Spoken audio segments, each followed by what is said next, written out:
நரேந்திர மோடி அவர்களுக்கு பிடித்தது media Lime லைட்ல இருக்கணும், பிடிக்காதது ரிப்போர்ட்டர்ஸ் அவர்களுடைய கேள்வி. இந்தியாவில நரேந்திர மோடி ஒரு முறை கூட இதுவரை பிரஸ்ஸை சந்தித்ததே கிடையாது. ஒரு முறை வெளிநாட்டுல எங்கேயோ அப்படியே திடீர்னு ஒருத்தர் வந்து மைக்க நீட்டுட்டாரு. Narendra Modi oh my god அப்படியே அங்க இருந்து தப்பித்து ஓடிய அந்த காட்சியை நாம் அனைவருமே பார்த்தோம். மீண்டும் ஒரு முறை நரேந்திர மோடி இந்தியாவிற்கு ஒரு எம்பாரசிங் சிச்சுவேஷனை உருவாக்கி இருக்கிறார். அந்த எம்பாரஸ்மெண்ட் எங்க நடந்தது அதை நீங்க பாருங்கள். நரேந்திர மோடி நார்வேயின் பிரைம் மினிஸ்டருக்கு அப்படியே பின்னாடி நிற்கிறார்.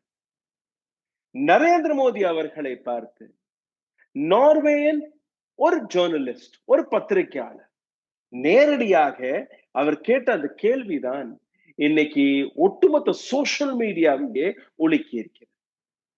இந்தியன் மீடியா நரேந்திர மோடி அவர்களை பார்த்து எந்த கேள்வியும் கேட்க மாட்டார், கோதி மீடியாவாச்சு.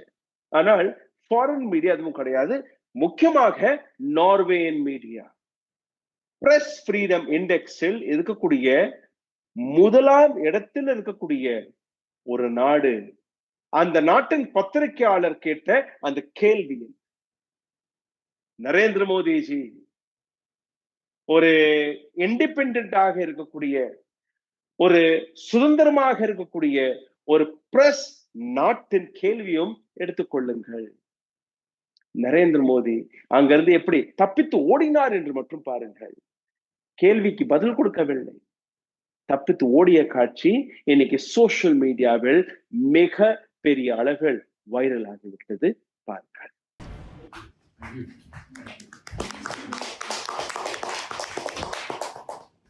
Prime Minister Modi, why don't you take some questions from the freest press in the world? Norwegian journalist Hela Lingsson இந்த பெண்மணி கேட்ட ஒரு கேள்வி, Prime Minister Modi, why don't you take some questions from the freest press in the world? உலகத்திலேயே மிக சுதந்திரமாக இயங்கக்கூடிய press எங்க நாட்டுல தான் இருக்கு, நார்வேல தான் இருக்கு. அப்போ இந்த நாட்டுடைய ஒரு சில கேள்விகளுக்கான பதிலை நீங்க கொடுக்கலாமா? இல்லை. எந்த கூச்சலும் கிடையாது, எந்த டிராமாட்டிக் கான்ஃபரன்ட்ரேஷனும் கிடையாது. Straight point to point, one simple question. Narendra Modiji எங்களுடைய கேள்விக்கான பதிலை கொடுங்க. No political slogan, nothing. She was blank point. This is what my question is. ஆனால் நரேந்திர மோடி அப்படியே தலைய குடிந்தபடியே அப்படியே எஸ்கேப் ஆயிட்டார். ஏன்னா நரேந்திர மோடிக்கு என்ன கேள்வி கேட்கறீங்க அதெல்லாம் எழுதி கொடுக்கணும், அதற்கான பதில் எப்படி கொடுக்கணும்னு அவருக்கு பின்னாடி எழுதி கொடுப்பாங்க. அத நரேந்திர மோடி மீடியா நபர்கள் கேட்டாலாம் கொடுக்க மாட்டாரு பதில். மேடையில போய் இங்கிட்ட ஒரு டெலிப்ராம்ப்டர், இங்கிட்ட ஒரு டெலிப்ராம்ப்டர். அதே மாதிரி டெலிப்ராம்ப்டரை பார்த்து ஒரு நபர் ஒரு வீடியோ எடுத்துட்டாரு. இதே பிஜேபியின் தொண்டர், ஒரு தலைவர், அவரை பாட்டியை விட்டு நீக்கிட்டாங்க. எப்படி நரேந்திர மோடியுடைய சீக்கிரட்டை நீங்க வெளிவிடலாம் என்று. கரண் தாப்பருடைய இன்டர்வியூ உங்களுக்கு ஞாபகத்தில் இருக்கும். அப்போ அவர் சீஃப் மினிஸ்டர் ஆஃப் குஜராத். ஒரு சில கேள்விகள் கூட கேட்கவில்லை, வெறும் ஒரு நிமிஷம் ஒரு சில நொடிகள் தான் அந்த இன்டர்வியூ நடந்தது. கரண் தாப்பர் இங்க இருந்து கேள்வி கேட்க நரேந்திர மோடி அப்படியே தண்ணி குடிச்சிட்டு நட்பு நட்பாகவே இருக்கணும்ங்கிறது கிளம்பிய நபர் தான். அதுக்கப்புறம் என்னைக்குமே பிரஸ் சந்தித்தது. அட்லீஸ்ட் குஜராத் சீஃப் மினிஸ்டராக இருக்கும்போது இந்த பத்திரிகையாளர்கள் மைக்க நீட்டும் போது கரிச்சு கொட்டக்கூடிய வேலையை பார்த்தார். நேரு, இந்திரா, மன்மோகன் சிங், டாலருடைய விலை எப்படி குறைகிறது நீங்க பாருங்க, நானும் அட்மினிஸ்ட்ரேஷன்ல இருக்கேன், எப்படி 60 ரூபா டாலர் ஆனது உங்களுக்கு தெரியலையா? இன்னைக்கு டாலர் 100 ரூபாய் தொட போகுது. Narendra Modi is it. Petrol diesel விலை 50 பைசா ஏறினாலே அப்படியே ரூட்ல இறங்கி உருளக்கூடிய வேலை பார்ப்பார். There is one lady, சிண்ட்ரேலான்னு பேரை மாத்திட்டாங்க. பிகாஸ் சிலிண்டரேலான்னு வச்சிருக்காங்க. அப்படியே அந்த சிலிண்டர்லாம் எடுத்துட்டு ரோட்ல மறியல் போராட்டம் அதெல்லாம் நடத்திய இதே பிஜேபி இன்னைக்கு உலகத்திலேயே மிக எக்ஸ்பென்சிவான எல்பிஜி இந்தியா நம்ம தான் வாங்கிட்டு இருக்கோம்.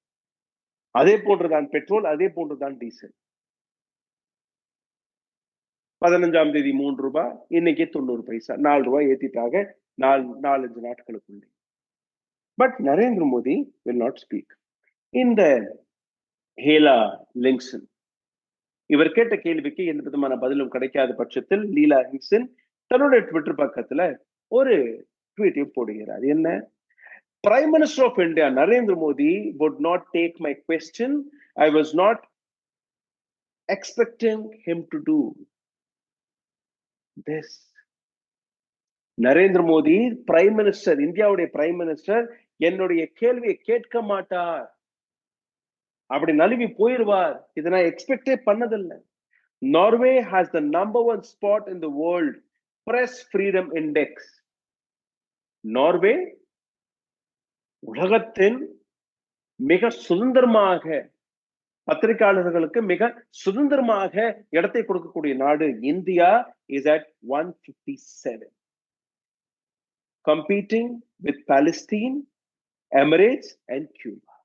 இந்தியாவுடைய நிலையை நீங்க பாருங்க. இந்தியா யாரோட கம்பீட் செய்கிறது? பாலஸ்தீனுடன். அங்க பிரஸ் ஃப்ரீடம் கிடையாது. கியூபாவுடன், அடித்தட்டில் இருக்கக்கூடிய நாடுகள்ல ஒண்ணு, அங்க பிரஸ் ஃப்ரீடம் கிடையாது. எமிரேட்ஸ், அங்க சுதந்திரம் கிடையாது. ராஜாவை பற்றி நீங்க தவறாக எழுதக்கூடாது. It is our job to question the power we cooperate with. இது என்னுடைய ரைட், இது எங்களுடைய வேலை. கேள்வி கேட்பது எங்களுடைய வேலை. கேள்வி கேட்பது. Now Indian social media started reacting. Nobody reacted. ஒரு பத்திரிகையாளர் கேள்வி கேட்கிறாங்க. Immediately you should have stopped. Please ask a question. அந்த கேள்விக்கான பதில் கொடுக்கிறது கொடுக்காதது நரேந்திர மோடியோடைய choice. He could have said, no, I am not interested to answer your question. And he could have walked. அந்த கேள்வி கேட்பதற்கு முன்பே நழுவக்கூடிய வேலை எதற்காக நரேந்திர மோடி பார்த்தார்? இதை பற்றி எந்த கோதி மீடியாவும் எந்த விதமான ரிப்போர்ட்டும் செய்யவில்லை. சோசியல் மீடியாவில் இருக்கக்கூடிய நபர்கள் அதை ஏன் நரேந்திர மோடி இதை செய்யவில்லை என்று கேட்கவில்லை. They all started abusing this lady, Norwegian journalist, Western influence media, Indian Prime Minister இழிவுபடுத்துவதற்காகவே இது போன்ற வேலை பார்க்கிறார். கேள்வியை கேட்கவில்லை. எந்த விதமான இழிவு? நரேந்திர மோடியை இழிவுபடுத்துவதற்காகவே இது போன்ற பெண்களை ஏவ விட்டு அவரை கொச்சப்படுத்தக்கூடிய வேலையை பார்க்கிறார்கள். கேள்வியை கேட்கவில்லை சார். அந்த பெண் கேட்டது என்ன? ஒரு சுந்தர மீடியா இருக்கக்கூடிய நாட்டில இருந்தும் ஒரு சில கேள்விகளை நீங்க எடுத்துக்கொள்ளுங்கள், அவ்வளவுதானே. கேள்வி கேட்டிருக்கலாமா? இல்லை. நீங்க விருப்பப்பட்டிருந்தால் இந்த கேள்விக்கான பதிலை கொடுத்திருக்கலாம். விருப்பம் இல்லை என்றால் நீங்க அப்படியே thank you so much madam, I'm not interested, you good have walked out. So this is what the embarrassment is. Now இந்தியாவுடைய பொலிட்டிக்கல் கல்ச்சரை நீங்க பார்த்தீர்கள்னா, மீடியா ஒரு காலகட்டத்துல, நானும் அந்த மீடியால இருந்தா வெளியே வருகிறேன். இன்னைக்கு இண்டிபெண்டன்ட் மீடியா, ஒரு காலகட்டத்தில் I was also in a mainstream media. And we used to ask difficult, tough questions to the system. இன்னைக்கும் எங்களுடைய கேள்விகள், இன்னைக்கும் எங்களுடைய பாவனை அப்படிதான் இருக்கு. அங்க சுதந்திரம் கிடைக்கல, அதனால இண்டிபெண்டன்டாக இது போன்ற சேனல்களை நான் பேசிட்டு இருக்கோம். Because the media became Godi media. Godi மீடியாவாக மாறியதுனாலதான் எங்கள் போன்ற பர்காதத், ரவீஷ் குமார், நான், அஜித் அஞ்சும், பிரசூன் வாஜ்பாய், ஆகாஷ் பானர்ஜி, நவீன் குமார், இது போன்ற ஏராளமான பத்திரிகையாளர்கள் இன்னைக்கு வெளிவந்து நாங்க இது போன்ற இண்டிபெண்டன்டாக இயங்க கொடுவதற்கான காரணம் எங்களுக்கு சுதந்திரம் கிடையாது. இங்க எங்களுக்கு சுதந்திரம் இருக்கு. அது எத்தனை நாட்களுக்கு எனக்கு தெரியவில்லை. பிரைம் மினிஸ்டர் மோடி பிரஸ் கான்பரன்சஸ்களை எதற்காக சந்திக்கவில்லை? ஜேர்னலிஸ்ட் கேள்வி கேட்டால் அவரை இன்டரப்ட் செய்யக்கூடிய வேலையும் பார்க்கிறார்கள் இந்தியாவில். ஆப்போசிஷன் லீடர் கவர்மெண்டை பற்றி கேள்வி கேட்டால் அது இந்தியாவிற்கு எதிராக.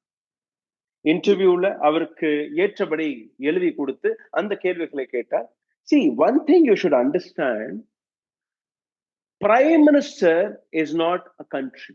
அதாவது ஒரு பிரதமர் நாடு கிடையாது. Narendra Modi is not India. He is an individual. He is a prime minister. இந்திய மக்களுடைய வரிப்பணத்தை வைத்து அவருக்கு சம்பளம் கொடுக்கிறோம், எஸ்பிஜி செக்யூரிட்டி கொடுக்கிறோம், பல்வேறு விஷயங்கள்.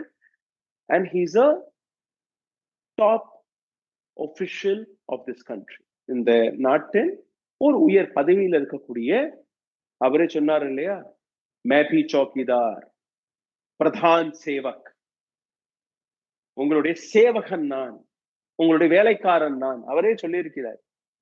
அப்போ நீங்க உங்களோட வேலை சரியா பாக்குறீங்களா இல்லையா, இது போன்ற கேள்விகளை யார் கேட்கணும்? நாங்க தான் கேட்போம், இந்தியா தான் கேட்போம், மக்கள் தான் கேட்பார்கள்.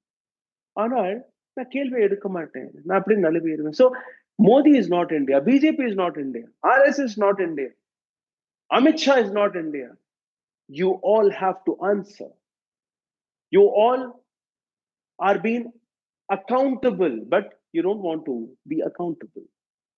பொறுப்பு, உங்கள் மீது பொறுப்பு இருக்கு. அந்த பொறுப்புக்கான பதில் பொறுப்புடன் நீங்க கொடுக்க வேண்டும். எப்படி தலைகீழாக மீடியா மாறிடுச்சு நீங்க பாருங்க. மீடியா விட்டுருங்க, மக்கள் எப்படி தலைகீழாக மாறிவிட்டார்கள். ஒரு பெண்மணி கேள்வி கேட்கிறார். 105ஆம் இடத்துல இருந்த பிரஸ் ஃப்ரீடம் இண்டெக்ஸ் இன்னைக்கு 157வது இடத்துல இருக்கு. இன்னும் ஒரு சில நாடுகள் தான் சர்வாதிகார ஆட்சியாக இந்தியா மாறிக்கொண்டிருக்கிறது. கேள்வி யாருமே கேட்கக்கூடாது. கேள்வி கேட்டீர்கள்னா நீங்க தேச துரோகம், உங்கள் மீது தேச துரோக வழக்கு போடும். எப்படி ஒரு நார்வேயை சார்ந்த பெண்மணி நரேந்திர மோடி அவர்களை பார்த்து கேள்வி கேட்கலாம்? கேள்வி எதுவாக இருந்திருக்க வேண்டும்? சார், நீங்க கேள்வி கேட்டீர்களா? பிரஸை சந்தித்தீர்களா? அந்த பெண்மணி என்னதான் கேட்டுட்டார்? எங்களுடைய நாட்டுல இருந்தும் ஒரு சில கேள்விகளை எடுத்துக்கொள்ளுங்கள். பிகாஸ் எங்க நாட்டுல பிரஸ் ஃப்ரீடம் முழுமையாக இருக்கு. நம்பர் 1 ஸ்டேஜ்ல நாங்க இருக்கிறோம். சுதந்திரம் இருக்கு. நாங்களுடைய அதிகாரிகள், எங்களுடைய தலைவர்களிடம் எந்த விதமான கேள்விகள் கேட்போம், நாங்க ஸ்க்ரூட்டனைஸ் செய்வோம். அந்த அளவுல எங்க நாட்டுல சுதந்திரம் இருக்கு, எங்களுக்கு இருக்கு. சோ எங்க நாட்டுல இருந்து ஒரு சில கேள்விகளை எடுத்துக்கொள்ளுங்க. Just because Narendra Modi new இந்த மாதிரி நாட்டில இருந்து வரக்கூடிய கேள்விகள் கடுமையாக இருக்கும் என்று தெரிஞ்சு அந்த பெண்ணை பார்க்கவே இல்லை, அப்படியே எஸ்கேப் நழுவி சைட்ல இருந்து போயிட்டு. Now imagine, is this what the India is?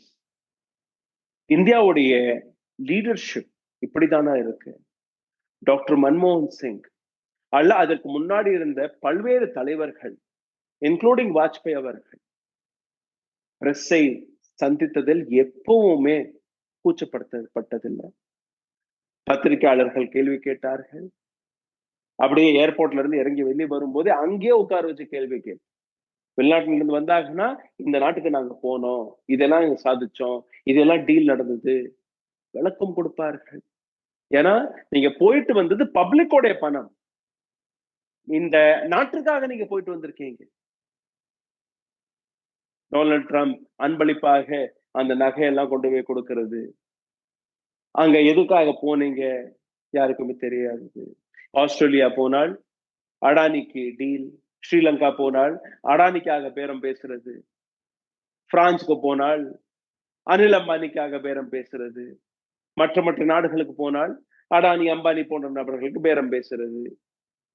இதனால நரேந்திர மோடி கேள்வி கேட்க மாட்டார். பிரஸ் மீட்ல வந்து என்ன சொல்லுவீங்க? நான் ஆஸ்திரேலியா போனேன், அடானிக்கு ஒரு டீலை கையெழுத்து போட்டு கொடுத்துட்டு வந்தேன். நான் இந்த நாட்டுக்கு போனேன், பிரான்ஸ் நாட்டுக்கு போனேன், பாவம் அனில் அம்பானி ரொம்ப ஏழையாயிட்டு இருக்காரு, அவருக்காக கொஞ்சம் திட்டங்கள் எல்லாம் எழுதி கொடுத்துட்டு வந்திருக்கேன். This is what you have done. அதனாலதான் நீங்க இந்த பிரஸ் சந்திக்காமல் இருக்கிறீர்களா அல்ல வேற ஏதாவது இருக்கு? சோ இந்த நாட்டுடைய பிரஸ் ஃப்ரீடம் எந்த அளவில் நசுக்கப்பட்டதோ அதே அளவில் இந்த நாட்டு மக்களுடைய சுதந்திரம், இந்த நாட்டுடைய எதிர்காலம், இந்த நாட்டு மக்களுடைய அதிகாரம் மூன்றுமே நசுக்கப்பட்டிருக்கிறது, அழிக்கப்பட்டிருக்கிறது. சிந்தித்து பாருங்கள், எதற்காக நரேந்திர மோடி மக்கள் கேள்விகளை எடுத்துக்கொள்ள மறுத்து வருகிறார்? மீடியாவை தன்வசப்படுத்தியது எதற்காக? அதற்கான விளக்கமும் இருக்கு. குஜராத் ரைட்ஸுக்கு பின்பு ஒரு பத்திரிகையாளரிடம் ஒரு கேள்வியை கேட்கிறார். குஜராத் ரைட் நடந்து விட்டது. அதுல ஒரு விஷயத்தை நீங்க மாற்றணும் நினைத்தீர்கள், எதை நீங்க மாற்றிருப்பீர்கள்? அவர் கூறிய வார்த்தை, அந்த காலகட்டத்துல நான் மீடியாவை கண்ட்ரோல் செய்ய மறந்துட்டேன், அதனால் குஜராத் ரைட்ஸ் இவ்வளவு பெரிய விஷயமாக இருக்கிறது, உலக நாடுகள் என்னை பற்றி பேசி வருகிறார்கள், இந்த மீடியாவை நான் கண்ட்ரோல் செய்ய வேண்டும். அதே போன்றுதான் இன்னைக்கு இந்த நாட்டில் மீடியாவை கண்ட்ரோல் செய்திருக்கிறார்கள். பிஜேபியின் முன்னாள் தலைவர் அண்ணாமலை அவர்கள் சொடுக்கு போட்டு காட்டினார், ஒரு வருடத்திற்குள்ள தமிழ்நாட்டில் இருக்கக்கூடிய மீடியாவை என் காலுக்கு கீழே போட்டுவேன்.